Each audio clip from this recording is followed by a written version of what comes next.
नमस्कार मो मिता मो लक्ष्मी आनीशाला चैनल को आपण बहुत बहुत स्वागत। आगु को होची मकर संक्रांति बा उत्तरायण संक्रांति। नुआ अरुआ चाउल रे राशि देकी जाऊ भी तैयारी होता है। ता सहित आ गोटे प्रसाद जोटा मकर चाउल घरे घरे से दिन मकर चाउल भी तैयारी होता है। बहुत सारा फल मूल मिठा पड़ी मकर चाउल नुआ अरुआ चाउल रे प्रस्तुत होता है। ठाकुर घर आरंभ कर ईशाण हांडी जाए भोग लगा जाए। तो आज आम मकर चाउल बनइबा किंतु श्रीमंदिर पारंपरिक बनइबा। श्रीमंदिर जमी मकर चाउल कि मकर नैवेद्य बना जाए सेमती बनईकी देखी। कहुए जे माँ लक्ष्मी माँ धनु संक्रांति टू मकर संक्रांति जाए बाप घर को जाती। आतेबले यही टाइम श्रीमंदिर फेरी था सांगे नुआ अरुआ चाउल आखुरे तैयारी होता नुआ गुड़ बहुत सारा फलमूल नहीं कि आसी था। आ मकर संक्रांति दिन यही मकर चाउल कि मकर नैवेद्य बनईकी ठाकुर पाखे भोग लगे था। जोटा खाइबा को बहुत बढ़िया लगे। ये 56 भोगर भी गोटे प्रसाद। तो आज आम बनइबा शिव मंदिर पारंपरिक मकर चाउल कि मकर नैवेद्य। तो वीडियोटा को जमार स्किप करते पूरा देखो। तो प्रसाद बनवाई प्रथम गोटे मसला बनई ना गोटे हेमदस्ता नहीं जावा देदेबा गोलम मरीच देदेबा 4टा खंडे नवंग देदेबा अलैच। तो श्रीमंदिर गुजराती व्यवहार हुए नहीं अलैच ही व्यवहार हुए। तो ये मुझे श्रीमंदिर प्रसाद देखा जदि आपड़ चाहिए ताले गुजराती दे पारती किंतु श्रीमंदिर रे गुजराती व्यवहार हुए नहीं। तो ये सब जिनस दे सारापर ये आम देदेबा आउ 2टा जिनस जाईफल आउे आम सिकपुर। तो जाईफल बहुत कम देवे अधिका देवे नहीं। तो ये आम जाईफल को साइड रखा पछरे देबा किंतु सिकपुरटा ये देदा। तो आप पछरे भी सिकपुर दे पारन। तो ये मसला एमती गुंड करना सब जिनस को बढ़िया भाव गुंड करना। तो श्रीमंदिर प्रसाद सब जिनस सिकपुर पड़ी थाए। तो ये देखो यहाँ गुंड कर सारापर एम जो जाईफल रखी देकी भल भाव आउ थे गुंड करना। तो ये आम मसला रेडी हो सारी। मंदिर में सबू प्रसाद हेमदस्ता हाथ में कुटा जाए आपड़ जदि चाहिए ग्राइंडर व्यवहार करें। तो मसला को साइड रखा चलतु भोग बनई ना। तो ये मुझे गोटे पितल तसला नहीं जाऊँगी से दूची दही आम पंचामृत बनइबा। तो प्रथम दही देदेबा कि गुड़ ये दूची ये आम गोटे चामच महू देदेबा। सबू जिनस गोटे गोटे अमृत दही महू गुड़ घी क्षीर ये सबू मिसिले पंचामृत हुए। तो प्रथम पंचामृत बनइबा तापर बाकी सब गोटे गोटे करके दबा। तो देखो गुड़ महू दे सारापर एवं कंचा क्षीर दे घी ये दे गाई घी जोटा गुआ घी कहुए से हाफ चामच खंडे देकी भल भाव मिसई नवा।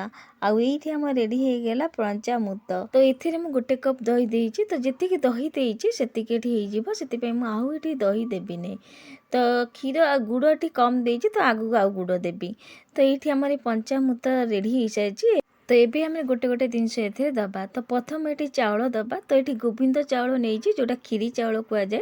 तो ये देखो चाउल को मु कुटी नहीं कि ग्राइंडर भी करनी गोटा गोटा अच्छी आउ भल भाव बतुरी जाइए देखिए बढ़िया भाव बतुरी जाइए।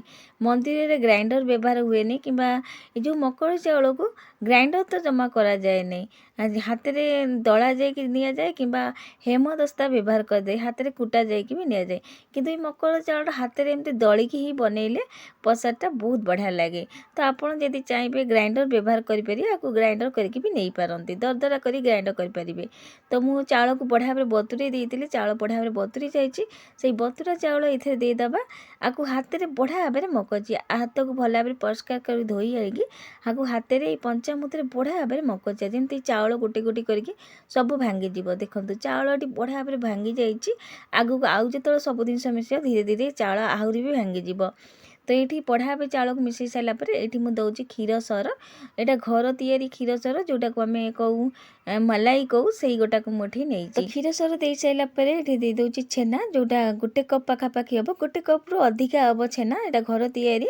तो अध लिटर क्षीर को छिड़की नहीं ये छेनाटा को दे दूची खुआ नौ जोटा गोटे कप हम जोटा मुझे अध लिटर क्षीर को खुआ करके नहीं दे दूची कटा नड़िया किसी रखी दे दूची कोरा नड़िया देदेबा ये पिस्ता बादाम ही दबा पिस्ता बादाम खिसमिश तो मंदिर में पिस्ता बादाम व्यवहार करा जाए जदि आपण चाहिए काजू बादाम हरिका भी दे पारती जमती मुझे कहली मंदिर प्रोसेस देखा से मुझे पिस्ता बादाम देती आप काजू आलमंड बादाम आउ कौन ड्राई फ्रुट दे पारती तो किसमिश गुड़ ये दे दूची तो मीठा मुझे कम देती पुंदे ये गुड़ दे दूची छेना तापर खुआ क्षीर सर ये सब आप कम बेसी करें नड़िया एरिका आपण अनुसार आप कम बेसी करें ये दीटा कदली केमती काटिकी नहीं दे दूची दीटा कदली ये चकटा द्वारा प्रसादटा बहुत बढ़िया लगे आगु भी आम कटा फल किसी दबा किंतु दीटा कदली चकटी देले प्रसादटा खाइबा बहुत बढ़िया लगे सब जिन मिसई सारापर ये डालिंब दे दूची आ रखी जो मसला ताकू ये दे दूची आ अदा छेचा ये दे दूची ये सब जिन फुंते भल भाव मिसई नवा तो ये देखो ये सब जिन भल भाव मिसई गलापर ये आम देदेबा कटा फल मुझे अंगूर नहीं कमला नहीं फल नहीं ये कंदमूल नहीं कंदमूल देवे निश्चिंत भल लगे आउ प्रसाद कंदमूल ही दि जाए तो कंदमूल को भी ये काटिकी रखी दे देती कदली भी काटिकी रखी तो अंगूर रे गोटे प्रकार अंगूर नहीं आप दी प्रकार अंगूर भी व्यवहार करें तो ये देखो ये फल एरिका सब दे सारापर भल भाव मिसई नवा तो ये आम पुणी क्षीर दबा क्षीर ये आप कंचा क्षीर व्यवहार करेंगे सीजा क्षीर व्यवहार करेंगे कहीं आम भोग बनाऊँ तो कंचा क्षीर ही ने जी क्षीर दही आम नहीं फास्ट रू से कि आउ कि पानी क्षीर दे नु तो ये आप पानी भी दे पारे कि क्षीर दबा द्वारा बहुत बढ़िया लगे प्रसादटा तो ये हाफ कप खंडे क्षीर देकी भल भाव आउ थे मिसई नवा सब जिन को मिसई सारापर लास्ट को ये मुझे देदे राशि तो राशि मुझे पूरा लास्ट को देती आप आरंभ दे पारती तो पूरा लास्ट को ये सबुद यहाँ मिसला द्वारा बढ़िया लगे प्रसादटा तो आप आरंभ जो सब जिन मिसैले से राशि दे पारती राशि देकी मिसई सारापर तो ये आम रेडी होगा महाप्रभु 56 भोग आउ गोटे प्रसाद मकर चाउल किंबा मकर नैवेद्य तो गोटे पित्तल जगह को काढ़ी आनी सारापर किसी कटा फल हरिका रखिकी कटा नड़िया देकी कालिया ठाकुर अति प्रिय तुलसी पत्र देदेबा ये आमर प्रसाद रेडी होगला कह जाए जे माँ लक्ष्मी माँ धनु संक्रांति दिन टू मकर संक्रांति जाए बाप घर को जाती जितेबाला मकर संक्रांति बेले फेरी था श्रीमंदिर को सांगे नुआ अरुआ चाउल सहित बहुत सारा फलमूल आनी था मकर संक्रांति दिन नुआ अरुआ चाउल सहित बहुत सारा फलमूल पकईकी मकर चाउल किंबा मकर नैवेद्य ये भोग तैयारी करिकी ठाकुर पाखे भोग लगे खाइबा को बहुत बढ़िया लगे बहुत स्वादिया लगे मकर चाउल कि मकर नैवेद्य आगक आसुवा मकर संक्रांति निश्चिंत थे बनातु ठाकुर पाखे भोग भी लगातु निजे खातु घर लोक समस्त खाइबा दिंतु केमिति लगिला आपण मानकर अनुभव निश्चिंत शेयर करिए मु पुणी आ गोटे नुआ रेसिपी नहीं आसबि आज रोचे जय जगन्नाथ।